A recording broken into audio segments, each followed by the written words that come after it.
বাংলাদেশ জামাত ইসলাম মনোনীত আগামী দিনের লালপুর বাগাতিপাড়া মানুষের স্বপ্নের যে ব্যক্তিত্ব, আমাদের সকলের শ্রদ্ধাভাজন মাওলানা আবুল কালাম আজাদ আজকের এই তাফসিরুল কোরআন মাহফিলের সম্মানিত প্রধান অতিথি।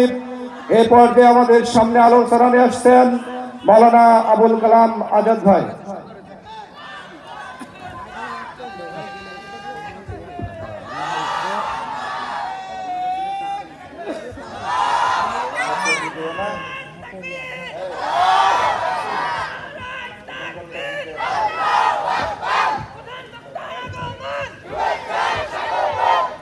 নারায়ে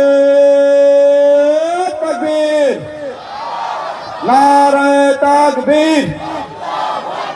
প্রধান বক্তার আগমন, শুভেচ্ছার স্বাগতম। নাঙ্গপাড়ার পক্ষ থেকে, লালপুরের পক্ষ থেকে, কালাম ভাইয়ের